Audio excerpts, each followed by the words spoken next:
G'day, Starlo here, and I'm out on the water for another BFS session. Now remember, BFS stands for Bait Finesse System. It's a technique and a set of gear for throwing really light weights on bait caster reels, something that a few people have been doing for years, but these days it's become really popular and there's a whole lot of gear being specifically made for it. Don't worry, I'm not going to make every video about BFS in future. I've just got a bit of a thing about it at the moment. I'm really enjoying it. I started off not liking it at all, but I've really come around, and if you've watched the last couple of episodes, you'll see the transformation that's taken place as I make the BFS journey. Well worth checking those out. I'll put the links to them up here and also down below. But one of the things you would have noticed if you watched those earlier episodes is that I was struggling a bit with the rod that I was using. The reel, this SLX BFS reel from Shimano, is an absolute gem, but the rod I had was a bit heavy for the lighter weights that I was trying to cast. Well, the guys at Shimano watched it and they dug out a rod and sent it to me. This is what they call a JDM rod, which is Japanese domestic market. So it's only available on the Japanese market. You can mail order them into Australia, but they're pretty expensive and hard to get hold of. The good news is that Shimano are going to introduce some just like this onto the Australian market during 2025. They sent me this one to try out. Actually, they sent me two. I've got an even lighter one, but I'll show you that next time. This is a great little rod. It feels absolutely fantastic. And it's rated for weights from 3 to 14 grams, which is a lot lighter than the rod that I was using before, that T-Curve 661. So I've come out this morning. It's quite a nice day, although the breeze is already starting to kick in. And what I'm going to do something that's a favourite of mine, and that's chase whiting and brim on the flats with surface lures. I've got a Ligon 66F on here, which is one of my favourite surface lures for this caper. It's 5 grams, so it's not ridiculously light. I would have even had a crack at casting that on conventional bait caster gear, but I don't think I would have been able to cast it far enough to effectively catch whiting up on the flats, because I'm a great believer in making long casts. When you do that, you seem to get better action at a distance than you do close to the boat. So I'm hoping I can cast it far enough. I've tweaked the reel a bit more. Acting on the advice of a lot of people that watch those earlier episodes, I've taken 2 of the magnets out of the magnetic brake control. It's relatively easy to do. You just pop the end plate off and you can access the magnets, and then you just touch a metallic item against the ones that you want to remove and lift them out. So I've taken 2 out. See how we go. Be careful with those little magnets. They're tiny, so put them somewhere safe in case you want to put them back in. I brought them with me in case I need to put them back in. All right, let's get up on a shallow flat and see how I go chucking the Ligon on this BFS gear. Can I throw it far enough to consistently catch whiting? Okay, let's see how we go. It's always exciting to make your first cast with a new rod. I'll just do a gentle one. Oh yeah, that goes well. I can definitely feel that rod loading up better than the other one. That wasn't a bad distance. I'd like to get a fair bit further than that to consistently catch whiting on the flats. So I'll put a little bit more into the next one. Use that wrist snap a little bit more.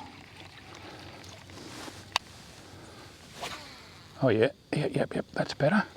I might back things off a tiny bit. I'm just easing the magnetic cast control off a click or two using the little wheel on the end plate. Let's see if it makes much of a difference to my casting distance.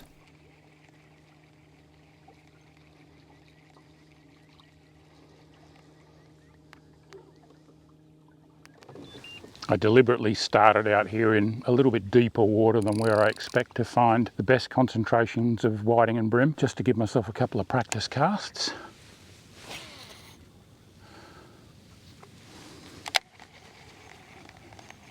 I don't know that taking the magnets out has made much difference. It's just made it a bit flightier. I don't think I'm getting better distance though. Oh yeah. Once you start to punch it a bit. Now I did get a couple of loose loops there, but they came out very easily.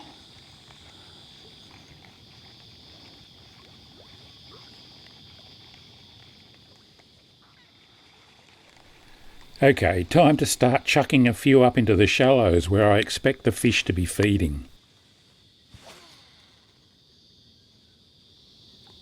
Starting to get into the swing of it now. That's going a good distance. Still not as far as I could throw it on my light spin gear, but plenty far enough to catch a fish or two, I reckon. I'd better start working that lichen seriously.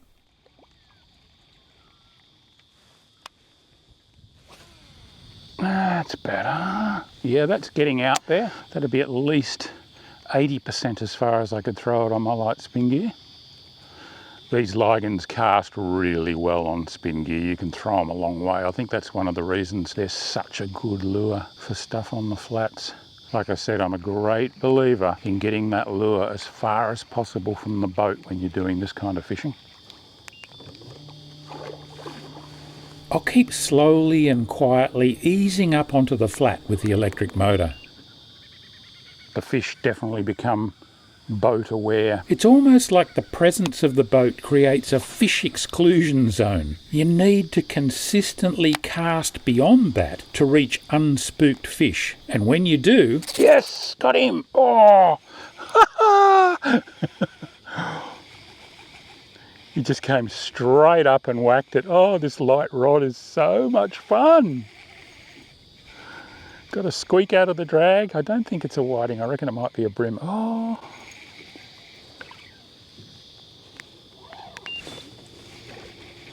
I'll just use the electric to keep us back off the flats because I reckon there'll be more there. It's a brim.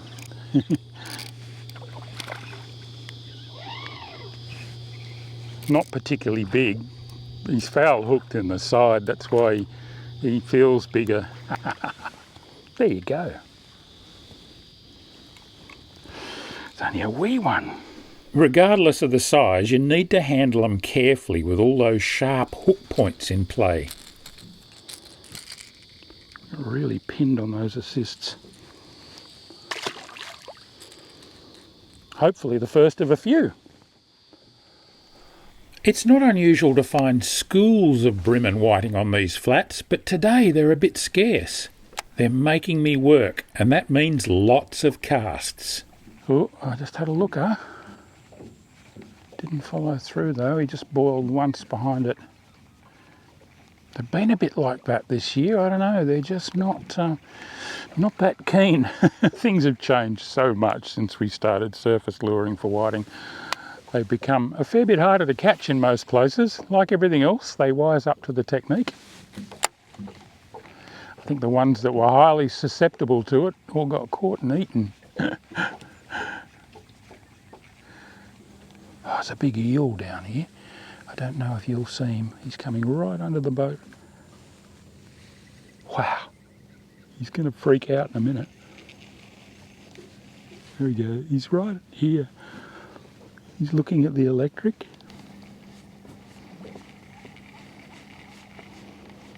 That was interesting. There's a big eel. Okay, forget the eels. We're here to catch fish. Get that lure back out there. Wow, I'm covering some water now. It's surely only a matter of time until I attract some more interest.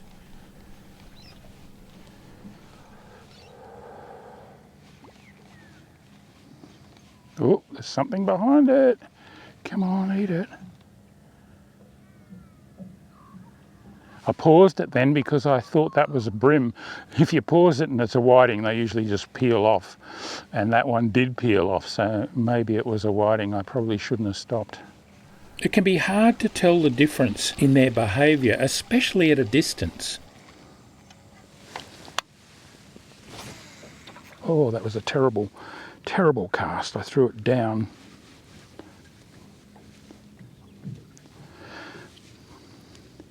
Still getting used to the new rod. I like the feel of it, but it does feel different. Bit of life here. Ooh, something just got eaten on the flats here behind me.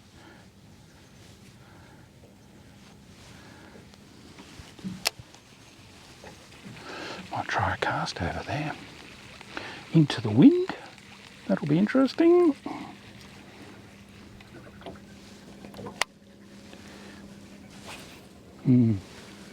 Didn't go very far.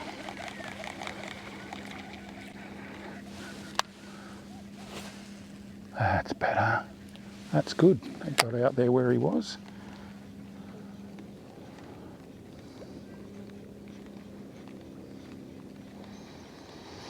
whatever it was has probably moved on. There's a few splashes and swirls out here now. Some of them will be mullet, but some of them will be feeding whiting and brim as well. I'll keep firing long ones down the flats into water I haven't covered yet. That gives me my best chance. But it just doesn't seem to be happening today. All I'm getting is lots of casting practice, which isn't a bad thing. Well, I don't know about taking... Ooh, that was a fish. Oh, close to the boat too. I had weight on him for a second. I was going to say I don't know about taking those magnets out. I might end up putting them back in. I don't think it's giving me a lot of benefit, and it's making it a little bit hairier to cast. Oh, I wish I'd pinned that one. That was a better fish. Sometimes they'll come back for another shot on the next cast, but to be honest, not very often. I really love this style of fishing, but when it's not happening, it's not happening. Maybe it's time to think about a change of locations. I might head up one of the feeder creeks for a look. All right, we're into some terrain that's more suited to the BFS gear now. Accurate casting around snags. See if we can find a few brim.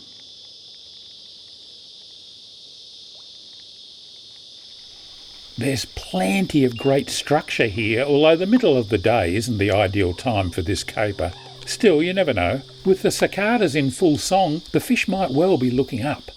But so far, my best casts are going unmolested. How good does that next snag pile look? Surely. The tide's coming towards me, the current is coming this way, so I'd expect there to be more action on the up tide side of the snags. The more active fish will sit on the pressure wave in front of the snag, get first access to the food that's coming down, just like trout sitting in a stream. Exactly the same principle.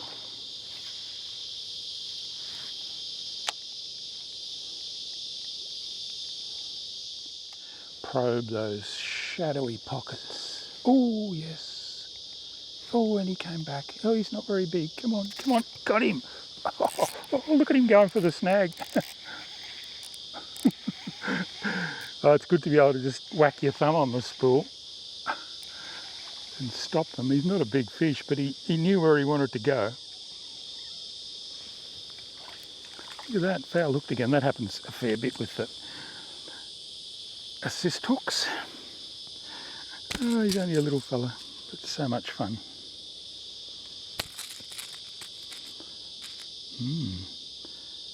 Where am I going to put my hand without getting a hook in myself? There we go. Little yellowfin brim.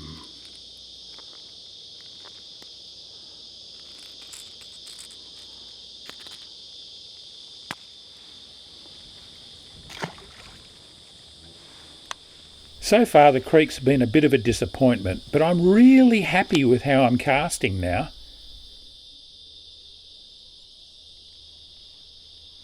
Oh, oh, I got him. Oh, you're kidding me.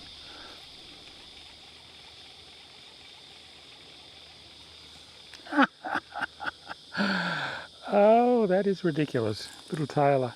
Look at the size of it. Roughly the same size as the lure.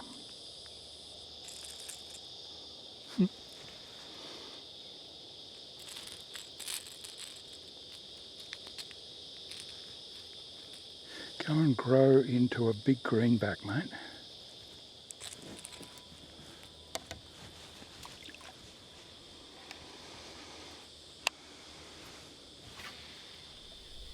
This rod's a dream for this short-range accurate stuff. All the same, a bit more action would be nice. I'm already thinking about another move and maybe even a lure change.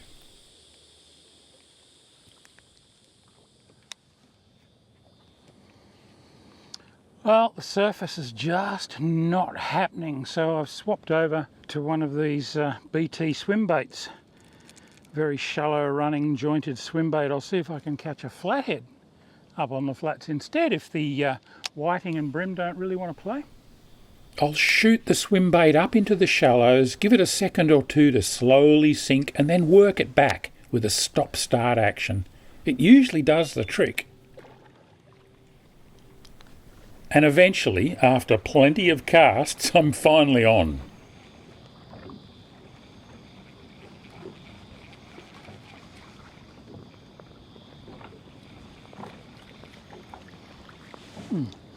About time, only a little one, but it's a start.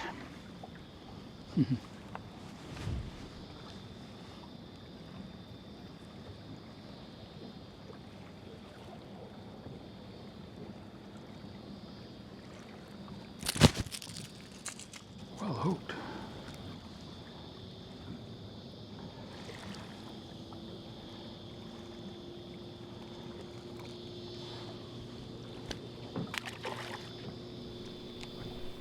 Where there's one, there's usually a few more.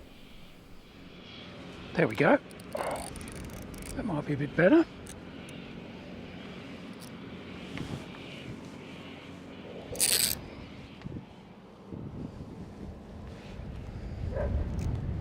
I'm loving this rod.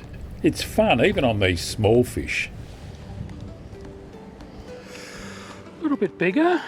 Nearly legal, that one. Not quite though. Well, not big enough for me to keep anyway. Might use the pliers on that. That looks dangerous.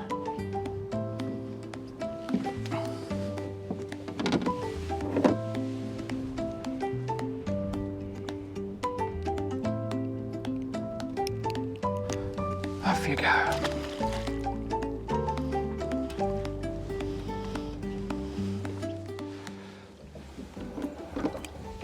Well, that was a really tough day.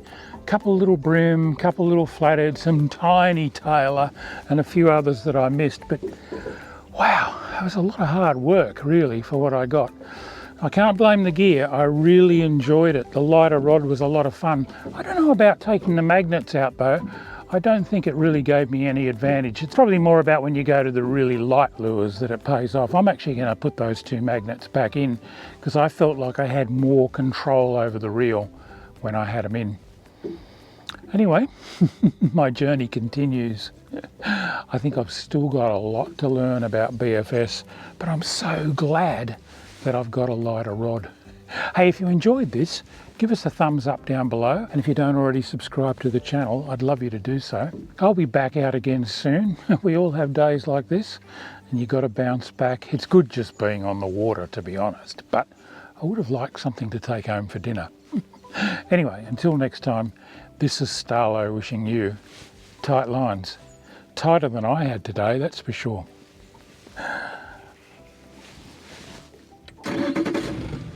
Make sure you check out these earlier episodes too. Cheers for now.